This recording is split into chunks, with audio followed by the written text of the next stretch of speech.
사업 결합에서 이 조건부 대가가 존재하는 경우의 문제입니다. 자, 한번 같이 보면 주 대안이 취득자입니다. X1년 10월 1일 취득일이죠. 주 민국의 모든 자산 부채를 45만원에 취득 인수하는 사업 결합을 하였습니다. 그래서 주 민국이 피취득자가 되고 취득일이 X1년 10월 1일이겠죠. 그래서 이전 대가로 45만원을 지급을 한 거죠.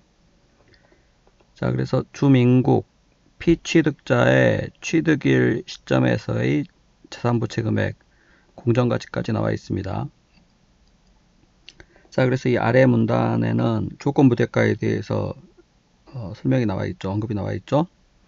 이 조건부 대가라고 하는 것은 이 이전 대가 중에서 어떤 특정 조건이 충족되는 경우에 어떤 지급되는 그런 이전 대가를 말합니다. 그러니까 조건부 대가도 사실상 이전 대가의 일부죠. 어떤 조건을 특정 조건 충족을 전제로 해서 지급되는 것이기 때문에 그래서 그 조건 충족이라는 전제만 다를 뿐이지 사실상 조건부 대가도 이전 대가에 포함됩니다. 그래서 X1년 말 재무상태표에 계상되는 영업권과 X2년도의 조건부 대가 지급으로 주대안 즉 취득자가 인식할 단기 손익 요구했습니다. 자, 먼저 X1년 말 영업권을 구해보죠. X1년 말 영업권.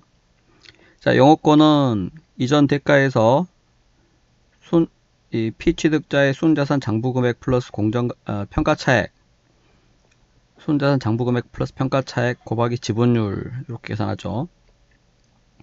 관계기업 투자와 이 계산하는 방식이 같습니다. 다만 관계기업 투자에서는 이전 대가가 아닌 투자액이라고 불렀는데 여기서는 이전 대가라고 이제 부르는 것 뿐이죠. 그래서 45만원에 취득했기 때문에 이전하는 대가가 45만원입니다.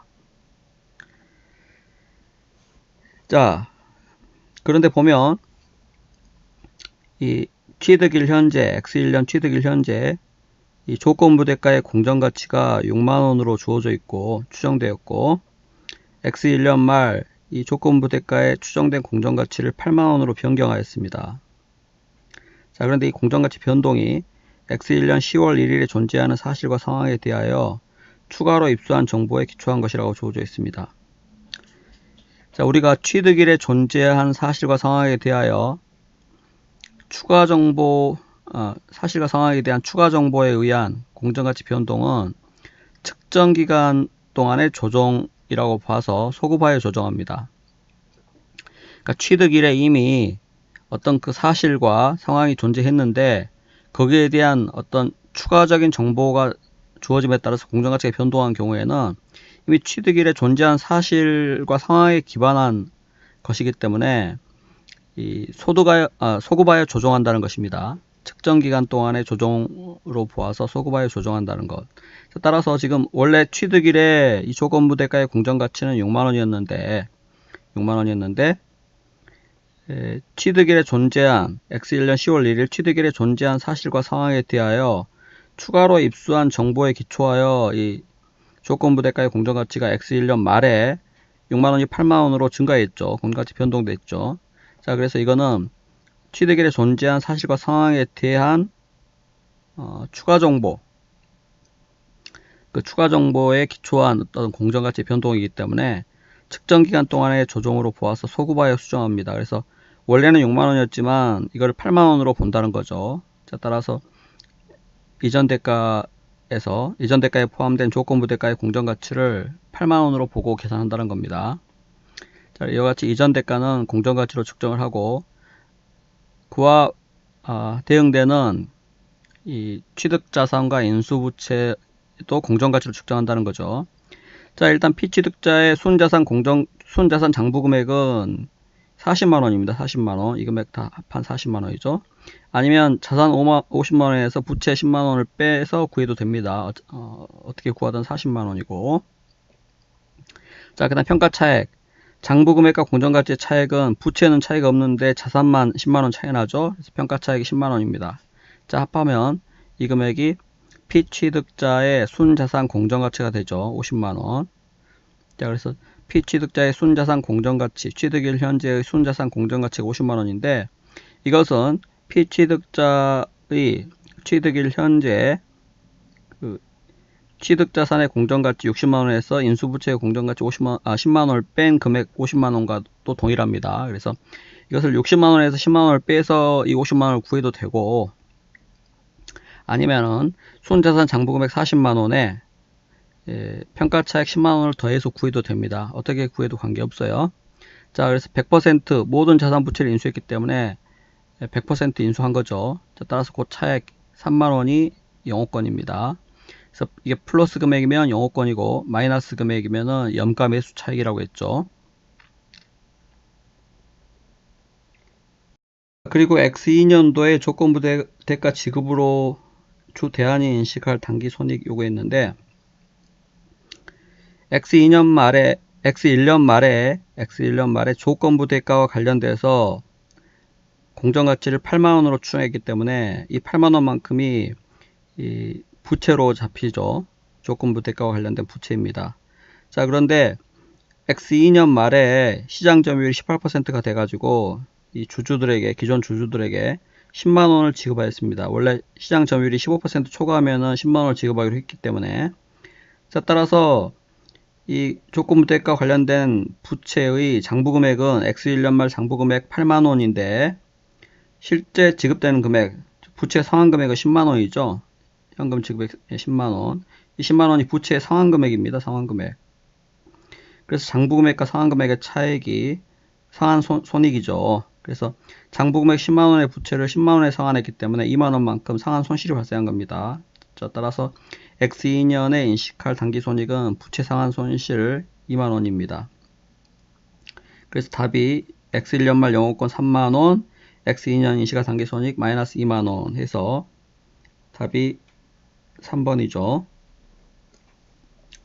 자, 여기서 본 것처럼 목표 수익 달성 등 취득일 후에 발생한 사건에 의한 조건부 대가의 공정가치 변동 중에 자산이나 부채와 관련된 부분은 재측정해가지고 당기손익, 여기서 부채 상환 손익이죠.